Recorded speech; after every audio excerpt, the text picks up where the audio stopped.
પાર્લામેન્ટમાં હાલ केंद्रीय मंत्री दर्शना जरदोश बात कर रहा है। सीधा जयशु बिहार के पंडित दीनदयाल शर्मा की विचारधारा का पालन करते हुए लोगों के कल्याण के लिए काम कर रही है। ऐसे सभी सरकारी योजनाओं से समाज के शोषित, वंचित, पिछड़े, गरीब और अंतिम व्यक्ति को लाभ मिलता है। नियोक्ता और अर्थव्यवस्था के लिए महत्वपूर्ण वस्त्र उद्योग को ध्यान में रखते हुए पिछले वर्षों में केंद्र सरकार ने बजट में कई महत्वपूर्ण योजना लागू की है। हम सभी का सम्मान भी करते हैं और प्रधानमंत्री के नेतृत्व में केंद्र सरकार ने पीएम ने वैश्विक टेक्सटाइल हब को बनाने के लिए, भारत को एक प्लेटफॉर्म बनाने के लिए बहुत सारी योजना करी। पीएम मित्र योजना के तहत 4,445 करोड़ रुपए की लागत से 7 टेक्सटाइल पार्क की घोषणा की गई है। जिस तरह से बात की गई कि टेक्सटाइल पार्क के लिए सभी राज्यों का सहयोग बहुत जरूरी रहेगा। राज्य सरकार अपनी श्रमिकों की योजना, अपनी बिजली के लिए और सारी योजनाओं को सपोर्ट करेंगे। ऐसे पूरे भारत के 7 प्रदेशों को ये योजना का लाभ मिलेगा।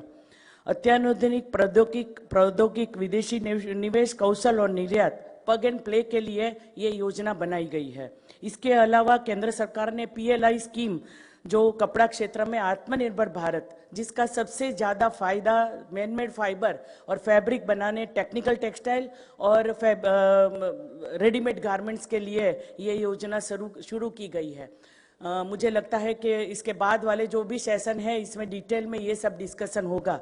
जिस तरह से कल चिंतन भाई ने पूरे स्टेक होल्डर से हम सबसे बातें की, हम लोगों को जो इंटरेक्शन हुआ, इसमें सबसे बड़ी बात निकल कर आई कि टेक्सटाइल इंडस्ट्री तो बहुत सहयोग कर रही है, लेकिन उसके साथ में whole of the government approach होना चाहिए। जिस तरह से कई समस्याओं की बात आई, जिसमें फाइनेंस मिनिस्ट्री को तय करना होता है, जिस तरह से ये 5% 12% से 5% वाली बात भी है, तो इसमें भी ऐसा है कि ये डिसीजन काउंसिल्स ऑफ यहाँ पे जीएसटी काउंसिल्स में लिया गया है और वहाँ सभी देश के सभी राज्यों के फाइनेंस मिनिस्टर, फाइनेंस सचिव उपस्थित है और वो जो टेक्सटाइल का रेट 5, 12 और 18 वो जो इन्वर्टेड ड्यूटी को ठीक करने के लिए ये सोचा गया।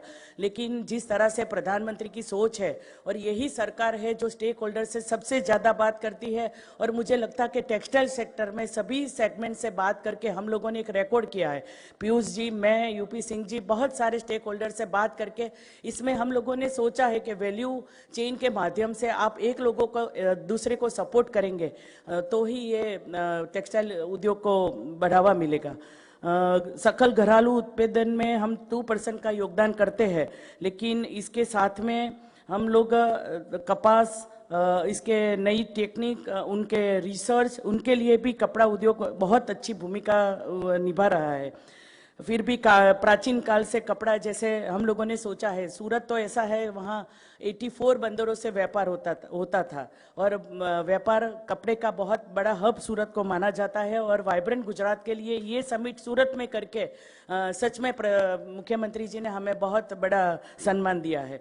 मलमल, रेशमी कपड़े, पश्मीना, उनके कपड़े, पाटन का पटोला, जामनगर की बांधनी, बनारसी सिल्क साड़ी, तमिलनाडु की कंजीवरम साड़ी, केरला की मदनी, असम की मोंगा, उसको सब उपयोग किया गया है। राजस्थान की लहरिया, उड़ीसा की संबलपुरी, डबल इकत, तेलंगाना की पोचमपल्ली और राजस्थान की कलमकारी भारत की प्रमुख महिलाएं उनका उपयोग करती है।